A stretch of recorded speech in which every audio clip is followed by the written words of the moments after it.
ஆன்மா, ஆன்மாவுடைய வெளிப்பாடு. ஆன்மா அப்படிங்கிறது இந்த பிரபஞ்சம். இந்த பிரபஞ்சத்திலிருந்து அதனுடைய அந்த ஜீவனை உருவமே இல்லாமல், வடிவங்களே இல்லாமல் இருக்கக்கூடிய அந்த ஜீவனை ஒரு தாயந்தினுடைய தவப்பயனாக தாயினுடைய வயிற்றில் கருப்பெறுகிற பொழுது அந்த நேரம், அந்த பலன், அந்த பலாபலனை கொண்டு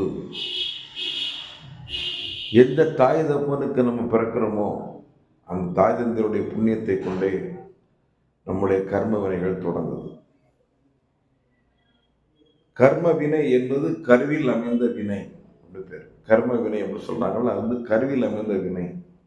அழகு, புகழ், ஞானம், தவம், பேரு, செல்வம், இந்த ஆறும் கருவிலே அமைந்தபடிதான். என்கிட்ட கேட்குறாங்க, ஐயா அந்த மாதிரி ஒரே நேரத்தில் ஒரே ராசியில் எல்லா குழந்தைங்களும் தானே பிறக்காங்க, ஏன் ஒருத்தர் மாதிரி ஒருத்தர் இருக்கிறது இல்லை அப்படின்னு கேட்டாங்க.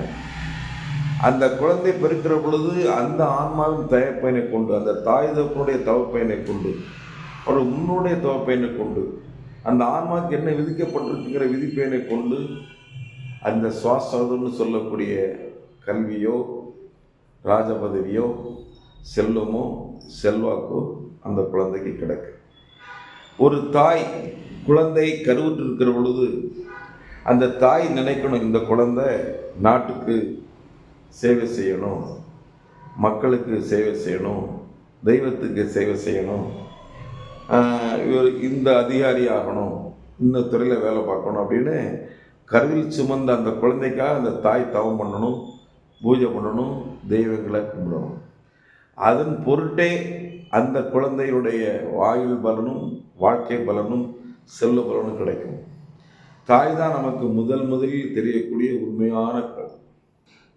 அதான் மாதா, பிதா, குரு, தெய்வம். தாயை கொண்டே நம்ம அனைத்தும் பெறணும், அதான் முக்கியம். ஏன்னா தாய் என்பவள் நம்மளை கருவில் சுமக்கிற பொழுதே நாடாளப்பட்ட மகாராஜாவாக பிறக்கணும் அப்படின்னு வேண்டுவா, மருத்துவம் செய்யக்கூடிய வைத்தியராக பிறக்கணும் வேண்டுவா, 4 பேருக்கு நல்ல சொல்லக்கூடிய ஆசிரியராக பிறக்கணும் வேண்டுவா. அவருடைய எண்ணத்தை கொண்டே பிறக்கும். ஒன்றுமே நினைக்காம அந்த அம்மா கர்ப்பத்தொண்டா இருந்தாங்கன்னா அந்த குழந்தைக்கு என்ன விதியோ அதன்படி நடக்கும். அந்த விதியையே மாற்றக்கூடிய சக்தி அன்னையினுடைய வழிபாட்டுக்கு உண்டு. அதனால் எல்லாரும் தாயை வணங்குங்கள், தாயை போற்றுங்கள். தாய் இருந்தால் அவள் பாதத்தை வணங்குங்கள், இல்லை என்றால் முதல் கடவுளாக அவளை வணங்குங்கள். தகவலுக்கு யூத் என்னவன் யூடியூப் சேனல் மூலமாக உங்களுக்கு இந்த கருத்தை சொல்லிக் கொண்டு விடைபெறுகிறேன். வணக்கம், சந்திப்போம்.